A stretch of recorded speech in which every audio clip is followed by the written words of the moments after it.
पाठ 13 फुलकारी कला। आओ बच्चों इस दी पाठ अभ्यास करिए। कूड़ा ਜ਼ਬਾਨੀ ਅਭਿਆਸ।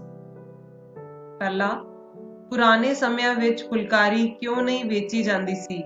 ਕਿਉਂਕਿ ਇਸ ਨੂੰ ਸ਼ਗਨਾਂ ਦੀ ਚੀਜ਼ ਸਮਝਿਆ ਜਾਂਦਾ ਸੀ। ਦੂਸਰਾ, ਜਿਸ ਫੁਲਕਾਰੀ ਵਿੱਚ ਕੱਪੜਾ ਨਾ ਦਿਸਦਾ ਹੋਵੇ ਉਸ ਨੂੰ ਕੀ ਕਹਿੰਦੇ ਹਨ? ਉਸ ਨੂੰ ਬਾਗ ਕਹਿੰਦੇ ਹਨ। ਤੀਸਰਾ, ਛਮਾਸ ਵਿੱਚ ਕੀ ਲੱਗਾ ਹੁੰਦਾ ਹੈ? ਛਮਾਸ ਵਿੱਚ ਛੋਟੇ-ਛੋਟੇ ਸ਼ੀਸ਼ੇ ਜੜੇ ਹੁੰਦੇ ਹਨ। ਚੌਥਾ, ਇਸ ਲੇਖ ਵਿੱਚ ਕਿੰਨੇ ਕਿਸਮਾਂ ਦੀਆਂ ਫੁਲਕਾਰੀਆਂ ਆਈਆਂ ਹਨ? ਇਸ ਲੇਖ ਵਿੱਚ 6 ਕਿਸਮਾਂ ਦੀਆਂ ਫੁਲਕਾਰੀਆਂ ਆਈਆਂ ਹਨ। ਐੜਾ, ਹੇਠ ਲਿਖੇ ਪ੍ਰਸ਼ਨਾਂ ਦੇ ਉੱਤਰ ਦਿਓ। ਪਹਿਲਾ, ਘੁੰਗਟ ਬਾਗ ਵਿੱਚ ਕਿਹੋ ਜਿਹੀ ਕਢਾਈ ਕੀਤੀ ਹੁੰਦੀ ਹੈ? ਘੁੰਗਟ ਬਾਗ ਵਿੱਚ ਸਿਰ ਅਤੇ ਮੋਢਿਆਂ ਉੱਤੇ ਆਉਣ ਵਾਲੇ ਹਿੱਸੇ ਵਿੱਚ ਹੀ ਕਢਾਈ ਕੀਤੀ ਹੁੰਦੀ ਹੈ। ਦੂਸਰਾ, ਤਿਲ ਪੱਤਰਾਂ ਵਿੱਚ ਕੀਤੀ ਜਾਂਦੀ ਕਢਾਈ ਬਾਰੇ ਲਿਖੋ। ਤਿਲ ਪੱਤਰਾਂ ਵਿੱਚ ਕੇਵਲ ਕੰਨੀਆਂ ਉੱਪਰ ਸਿੱਧੀ ਜਿਹੀ ਕਢਾਈ ਹੁੰਦੀ ਹੈ ਅਤੇ ਵਿਚਾਲੇ ਵਿਰਲੀ ਕਢਾਈ ਹੁੰਦੀ ਹੈ। ਤੀਸਰਾ, ਕੁੜੀਆਂ ਫੁਲਕਾਰੀ ਦੀ ਕਢਾਈ ਕਿਵੇਂ ਕਰਦੀਆਂ ਸਨ?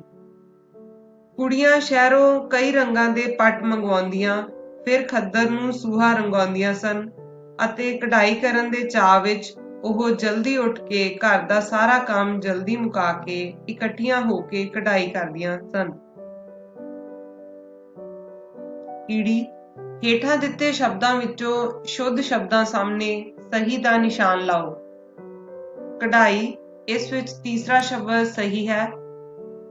ਗੁੰਝਲਦਾਰ, ਇਸ ਵਿੱਚ ਪਹਿਲਾ ਸ਼ਬਦ ਸਹੀ ਹੈ। ਸਧਾਰਨ, ਇਸ ਵਿੱਚ ਪਹਿਲਾ ਸ਼ਬਦ ਸਹੀ ਹੈ। ਸ਼ੀਸ਼ਿਆਂ, ਇਸ ਵਿੱਚ ਦੂਸਰਾ ਸ਼ਬਦ ਸਹੀ ਹੈ। ਫੁਲਕਾਰੀ, ਇਸ ਵਿੱਚ ਪਹਿਲਾ ਸ਼ਬਦ ਸਹੀ ਹੈ। ਸੱਸਾ, ਹੇਠਾਂ ਦਿੱਤੇ ਸ਼ਬਦਾਂ ਨੂੰ ਵਾਕਾਂ ਵਿੱਚ ਵਰਤੋ। ਪਹਿਲਾ, ਸ਼ਗਨ, ਫੁਲਕਾਰੀ ਨੂੰ ਸ਼ਗਨਾਂ ਦੀ ਚੀਜ਼ ਸਮਝਿਆ ਜਾਂਦਾ ਹੈ। ਦੂਸਰਾ, ਸੁੱਭਰ, ਸੁੱਭਰ ਨੂੰ ਸ਼ਗਨਾਂ ਦਾ ਕੱਪੜਾ ਸਮਝਿਆ ਜਾਂਦਾ ਹੈ।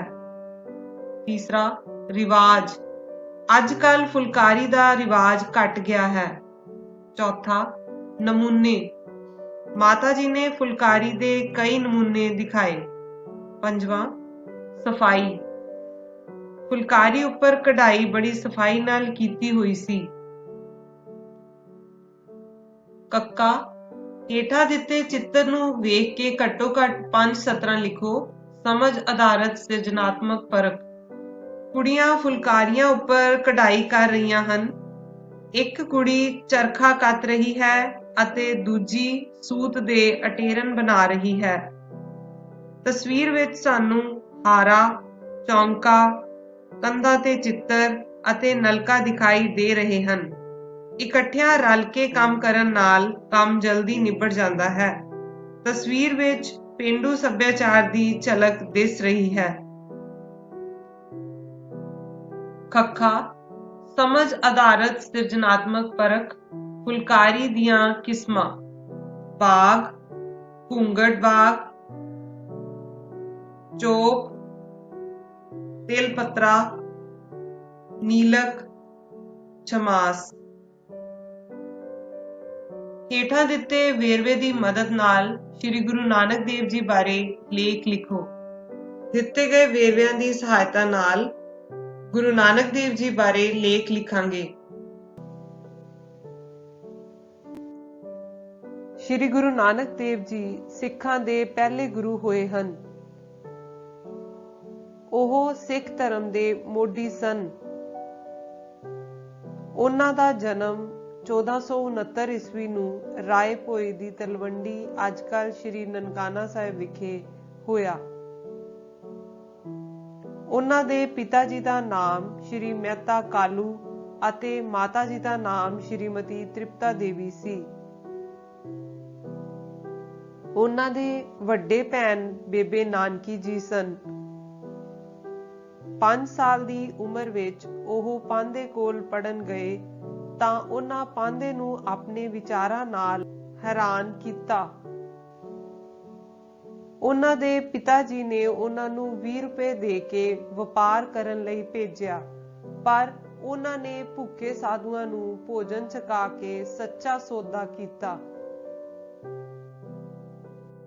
ਉਹਨਾਂ ਦਾ ਵਿਆਹ ਬੀਬੀ ਸੁਲੱਖਣੀ ਜੀ ਨਾਲ ਹੋਇਆ ਅਤੇ ਉਹਨਾਂ ਦੇ 2 ਪੁੱਤਰ ਬਾਬਾ ਸ਼੍ਰੀ ਚੰਦ ਜੀ ਅਤੇ ਬਾਬਾ ਲਖਮੀ ਦਾਸ ਜੀ ਸਨ।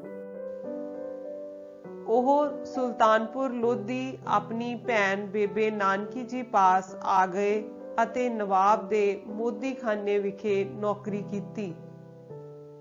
ਗੁਰੂ ਜੀ ਆਪਣੀ ਕਮਾਈ ਵਿੱਚੋਂ ਗਰੀਬਾਂ, ਸਾਧੂਆਂ ਸੰਤਾਂ ਅਤੇ ਲੋੜਵੰਦਾਂ ਦੀ ਮਦਦ ਕਰਦੇ ਸਨ। ਉਹਨਾਂ ਨੇ ਮੋਦੀਖਾਨੇ ਦੀ ਨੌਕਰੀ ਛੱਡ ਕੇ 4 ਦਿਸ਼ਾਵਾਂ ਵਿੱਚ ਯਾਤਰਾਵਾਂ ਕੀਤੀਆਂ, ਜਿਨ੍ਹਾਂ ਨੂੰ ਉਦਾਸੀਆਂ ਵੀ ਕਿਹਾ ਜਾਂਦਾ ਹੈ। ਉਹਨਾਂ ਨੇ ਯਾਤਰਾਵਾਂ ਦੌਰਾਨ ਮਨੁੱਖਾਂ ਨੂੰ ਸਾਦਾ ਜੀਵਨ ਜਿਉਣ, 10 ਨੋਹਾਂ ਦੀ ਕਿਰਤ ਕਰਨ ਅਤੇ ਪਰਾਇਆ ਹੱਕ ਨਾ ਮਾਰਨ ਦਾ ਉਪਦੇਸ਼ ਦਿੱਤਾ।